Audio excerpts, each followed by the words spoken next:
Hey, what's going on YouTube? BD Kane 721. Happy Monday. Hope everybody's doing well. The week has begun. It has been over a week since I put up a video on the channel. And for most of you, you know that my goal every week is to put at least one video up if I can. Last week I had a really good reason why I didn't put up a video. Not because I haven't brought in some cards or gone to a card show or anything of that nature. Something in my personal life happened that was an unfortunate accident that prevented me from really doing much last week. Yep, I broke my wrist last week. I was being a little stupid playing a pickup game of baseball, actually.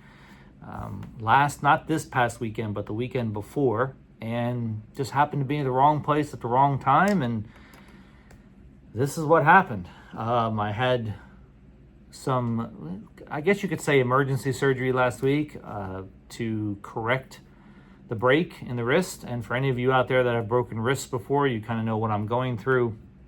It's a heck of a process, but I was lucky that it wasn't worse than what it was, and that doctors were available to treat me last week, and now I'm on the road to recovery. So it's going to be a little bit before I can get back to doing normal things with both of my hands, but I'm working through it. And luckily I have a great wife at home who's helping me with typical chores and things. But yeah, that kept me out of action for a good week. Now I'm back to work. Had to take the whole week off of work. It was a rough week, let's put it that way. But I'm over that hump at this point, and I even went to a card show yesterday just to get me out of the house, get my mind off things, and get back to some fun. So I wanted to show you some cards that I got from the card show and a few more cards that came in through eBay, and we can talk about those here when I turn the camera around. All right, hold on a sec. All right, let's show some cards and have some fun. I went to a show, as I mentioned, over the weekend, but I've also received a few cards in the mail from eBay purchases that I wanted to show. And I'm not sure if I put this on a video before, but this is a 2019 Topps Chrome Blue Refractor of Ozzie Albies. This is going into the set. Brings my set needs down to, I think, 6 cards now on this set. One of those cards being the Ohtani second-year Rookie Cup card, which is going to be a difficult one to purchase these days, but something that I have been looking for quite a bit because I really would like to finish that set. It's such a cool set. A lot of great cards in there. I have the purple one done already, but it would be nice to have the blue one as well. Picked up a really cheap card that I didn't have in the Manny PC, this Superstar Sensations Manny Machado 209 out of 299. This is the black version of this card from 2018. And I don't normally look for these types of cards for the PC, but it was like $1 or something, or $2. So just grabbed it. What the heck, for that kind of price, just grabbed it. And then a couple of cards from the 2021 Topps series, but the 2021 Topps UK version with the Union Jack here in the upper right-hand corner. This is the purple. Purples are numbered out of 50 for this product, and this happens to be the number 1 card out of the 50 serial run. So, cool card there. Let me go ahead and put that on a stand. Get that shown off a little bit better. And then a brother of that card, the Union Jack version from that same set. So the Union Jack is shown in the border of the card, and these are numbered out of 99. This is 88 out of 99. So cool cards to get into the collection. I don't really collect the UK versions all that much. I think one year, might have been 2020, that I collected the entire rainbow except for the 101. But you don't see them as much here in the States as we probably should. But great looking card. Now, Some of you out there might be wondering what these numbers are here on the side. And maybe some of you have already figured it out. Thought it'd be interesting just to leave it there without speaking about it. So the Padres were in Anaheim this past weekend playing the Angels. And the local station here that carries the Padres were doing having a lot of conversations about the comparison between Mike Trout's career and Manny Machado's career. And my idea started to come up. The idea started to come up for me to start tracking how many home runs Manny Machado has for his career. I made mention of it a while ago that he's going to be closing in on 400 this season. And so I thought I would just start keeping track, and had these these cards that show numbers lying around the house with these little I ordered these little blocks from Amazon that hold cards.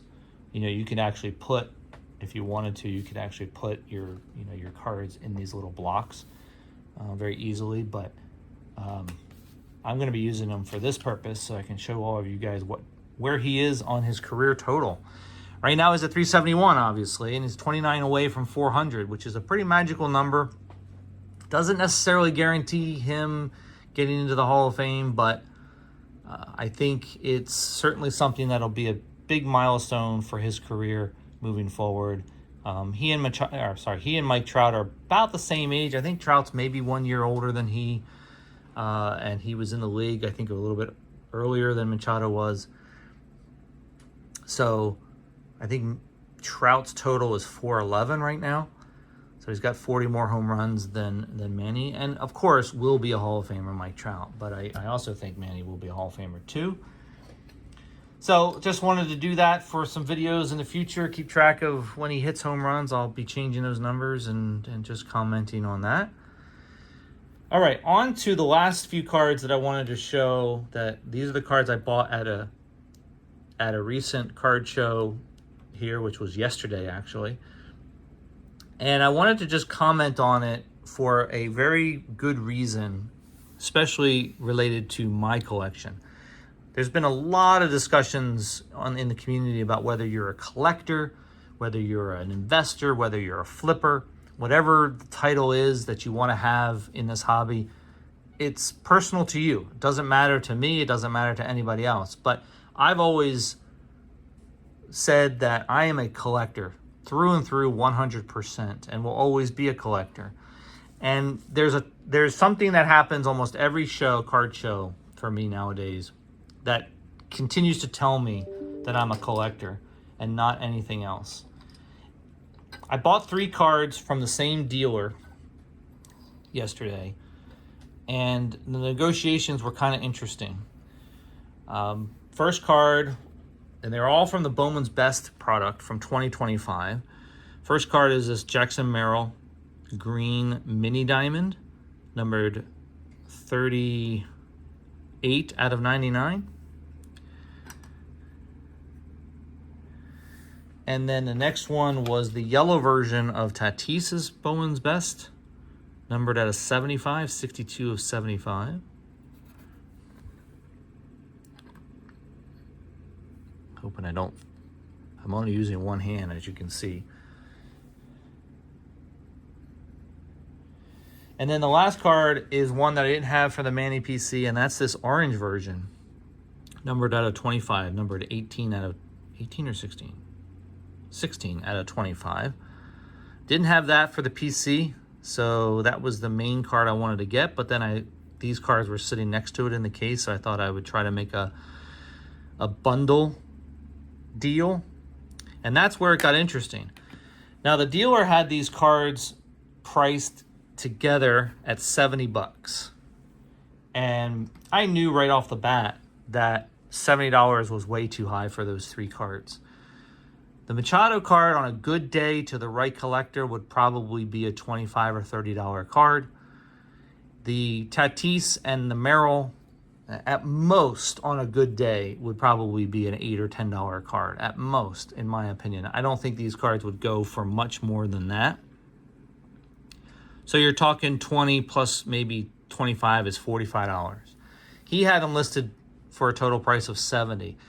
I made him a very good offer of $60 for the 3 cards. He immediately said no to it, and that he told me he can't go that low on those 3, and that he would meet me in the middle, and we settled on $65 for these 3. I know when I walked away from that deal, I overpaid for 3 cards. I know I did.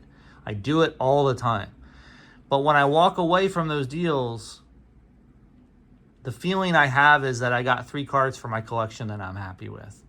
And yes, I overpaid for them, but I'm adding 3 cards to my collection that I am happy with and fit my collection better than anything else I could have spent at that table.